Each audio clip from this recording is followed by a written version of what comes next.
ബിനോയ് ബിന്ദു പറയുന്ന ഒരു കാര്യമുണ്ട്. കാരണം ഇപ്പോൾ ഞാൻ വീഡിയോ കാണിക്കാം. അപ്പോൾ ഇതിങ്ങനെ ഒരു കാശ്മീരി അവിടുത്തെ ഒരു ടൂറിസ്റ്റിനെ ഇങ്ങനെ കൊണ്ടുവരുന്ന ഒരു രംഗമാണ്. മാത്രമല്ല ഇപ്പോൾ ഏഷ്യാനെറ്റിൽ ഞാൻ കണ്ടിരുന്നു, ഒരു വാട്ടറിന്റെ ബോട്ടിൽ യാത്രക്കാർക്ക് ടൂറിസ്റ്റുകൾക്ക് കൊടുത്തിട്ട് പറയുന്നത് ഞങ്ങൾക്കെതിരെയുള്ള യുദ്ധമാണ്. ശരിയാണ്, ഒരു നാട്ടിൽ അക്രമവും വർഗീയ കലാപങ്ങളും ഒക്കെ ഉണ്ടാകുമ്പോൾ ആ നാട്ടിലേക്ക് ആൾക്കാർ പോകാൻ മടിക്കും. അപ്പോൾ അത് ആ നാട്ടിലെ ബിസിനസ്സുകൾ തകർക്കാൻ കാരണമാകും, ആ നാട്ടിൽ പട്ടിണിയാകും, ആ നാട്ടിന്റെ വികസനം നഷ്ടപ്പെടും. അപ്പൊ ഇതൊക്കെ ഭീകരാക്രമണം കൊണ്ട് ഉണ്ടാകുന്നത്. പാകിസ്ഥാൻ ഉദ്ദേശിക്കുന്നത് ഇന്ത്യയിൽ സമാധാനം നഷ്ടപ്പെടുത്തുക.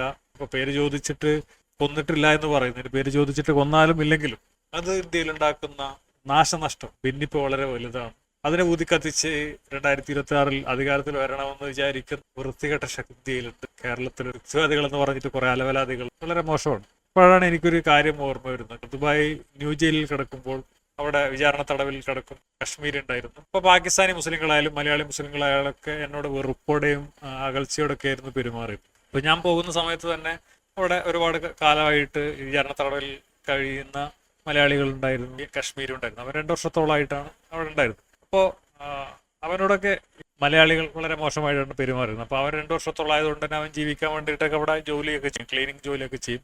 ജയിലിൽ അകത്ത് കിടക്കുന്ന ആളുകൾ ഒരു 5 ദിനം, അന്ന് 170 പേരെങ്ങാണ്ടുണ്ട് ചേംബറിൽ. അപ്പോൾ അവരെല്ലാവരും പിരിപ്പിച്ച് അവിടെ ഫോർമാൻ അയാൾ പിരിപ്പിച്ചിട്ട് ഇവന് ക്ലീനിങ്ങുകാരന് കൊടുക്കും. അങ്ങനെ ക്ലീനിങ്ങുകാർ കുറച്ച് ആൾക്കാരുണ്ട്, അപ്പോൾ അവർക്ക് അപ്പോൾ അങ്ങനെയൊക്കെ ജീവിച്ചിരുന്ന ആളാണ്. അപ്പോൾ എൻ്റെ കയ്യിലാണെങ്കിൽ പൈസ ഒക്കെ വളരെ കുറവാണ്. അങ്ങനെ ഞാൻ ഒരു ഹവായി ചെരുപ്പ് ഇടുമ്പോഴാണ് എന്നെ പോലീസ് പിടിച്ചുകൊണ്ട് പോയത്. അപ്പോൾ ഈ ഹവായി ചെരുപ്പ് കുറെ കഴിഞ്ഞപ്പോൾ അത് പൊട്ടിപ്പോയി. അങ്ങനെ അത് ഞാൻ കമ്പി കൊണ്ട്, അവിടെ നിന്ന് ഒരു കമ്പി കിട്ടിയിട്ട് കമ്പി കൊണ്ടൊക്കെ അതിന്റെ വാറ് ഇങ്ങനെ തുന്നിയിട്ടായിരുന്നു ഇട്ടിരുന്നത്. അപ്പൊ ഞാൻ എന്തോ ഒരു സാധനം ഇങ്ങനെ പിടിച്ചോണ്ട് വരുമ്പോൾ ഈ വാറ് പൊട്ടിപ്പോയി. അപ്പൊ എനിക്ക് അതിന് ഞാൻ ഇങ്ങനെ ചെരുപ്പ് ഇങ്ങനെ വലിച്ചോണ്ട് വരിക, അത് ഈ കശ്മീരി കണ്ടു. അങ്ങനെ അവൻ എനിക്ക് പുതിയൊരു ചെരുപ്പ് അവിടുന്ന് ക്യാൻറ്റീനിൽ വാങ്ങാൻ കിട്ടും. അപ്പൊ കൊടുക്കാൻ പൈസ ഒന്നുമില്ല. അപ്പൊ പുതിയ ചെരുപ്പ് വാങ്ങി കൊണ്ടുവന്ന് തന്നു. ഞാൻ അവനോട് ചോദിച്ചിട്ടില്ല. അപ്പൊ എന്റെ കഷ്ടപ്പാട് കണ്ടിട്ട് ഒരു ഇസ്ലാമിക വിരോധിയായ, മുസ്ലിം വിരോധിയായ എന്നെ, ഒരു മുസ്ലിമായ അവൻ എന്നെ സഹായിച്ചു, ഒരു കശ്മീരി.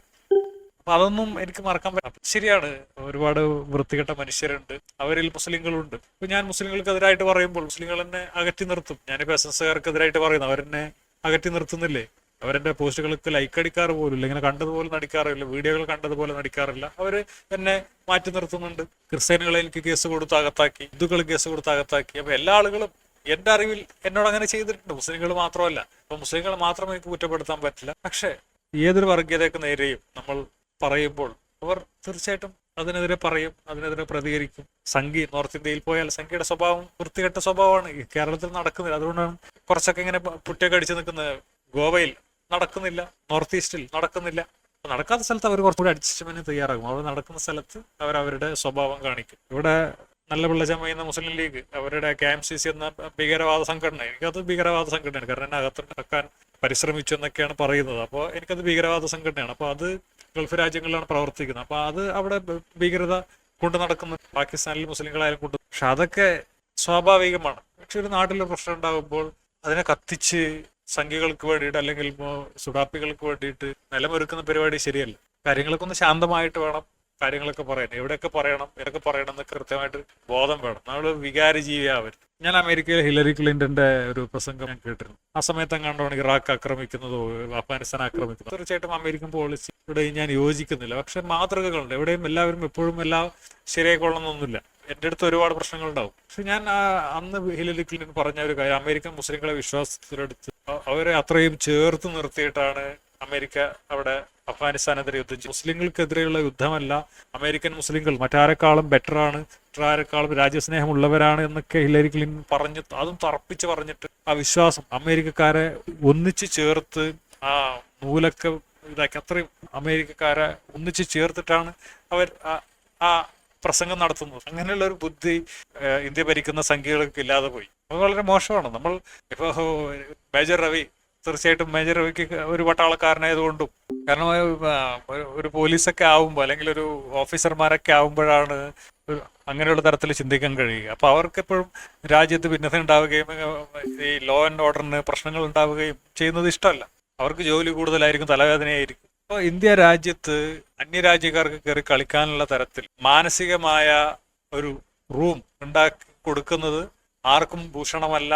അത് ചെറിയൊരു പ്രശ്നം, നമ്മൾ പ്രശ്നങ്ങൾ ഉണ്ടായി അത് സോൾവ് ചെയ്യാൻ വേണ്ടിയിട്ട് നമ്മൾ അറ്റാക്ക് ചെയ്ത് ഗതികേടാണ്. ഇപ്പോൾ പാകിസ്ഥാനെ ഇന്ത്യ അറ്റാക്ക് ചെയ്തു. ഇന്ത്യ തിരിച്ചടിക്കാതെ മറ്റു വഴികളൊന്നുമില്ല. കാരണം ഒരു രാഷ്ട്രത്തിന്റെ കടമയാണ്. ഇപ്പോൾ എനിക്കെതിരെ നിങ്ങൾ അടിച്ചാൽ എനിക്ക് ക്ഷമിക്കാം, പക്ഷെ എൻ്റെ കുട്ടികൾ അടിച്ചാൽ, എൻ്റെ ഫാമിലി അടിച്ചാൽ, അവരുടെ സുരക്ഷ നോക്കുന്ന ആളെന്ന നിലയിൽ ചിലപ്പോൾ എനിക്ക് പ്രതികരിക്കേണ്ടി വരും. ഗതികേടാണ്. അപ്പോൾ ഇന്ത്യക്ക് തീർച്ചയായിട്ടും തിരിച്ച് പ്രതികരിക്കേണ്ടി വരും. അത് തിരിച്ച് പ്രതികരിക്കുമ്പോൾ അവിടെ ഇരകൾ കൂടും. അങ്ങനെ ഇരകൾ കൂടി ഇങ്ങനെ തിരിച്ച് ഇങ്ങോട്ട് അടിക്കും. അപ്പൊ ഇവിടെ ഇരകൾ കൂടും. അപ്പൊ ഇങ്ങനെ അത് ഭയങ്കര പ്രശ്നമാണ്. 1947 ഉണ്ടായ മുറിവുകൾ ഇന്നും ഉണങ്ങിയിട്ടില്ല. അപ്പൊ ആ മുറിവുകളിൽ നിന്നാണ് സംഘികളും അപ്പുറത്ത് സുഡാപ്പികളൊക്കെ ഉണ്ടാവുന്നത്, ജിഹാദികളൊക്കെ ഉണ്ടാവുന്നത്. വിഭജനത്തിന്റെ മുറിവുകൾ ഇന്നും പലരും കാത്തു സൂക്ഷിക്കുന്നു. അവിടുന്നൊക്കെ ഇന്നും രക്തം ഒലിക്കുന്ന ജയിലിൽ തന്നെ ഒരു സിന്ധി ഉണ്ടായിരുന്നു. സിന്ധി പാകിസ്ഥാനിലെ സിന്ധു നിന്നാണ് ഇന്ത്യയിലേക്ക് വരുന്നത്. ആള് ഹൈദരാബാദ് കേന്ദ്രീകരിച്ചിട്ടുണ്ട്. അപ്പൊ അവർക്കൊരു സ്വന്തമായിട്ടൊരു ദേശവും ഇല്ല.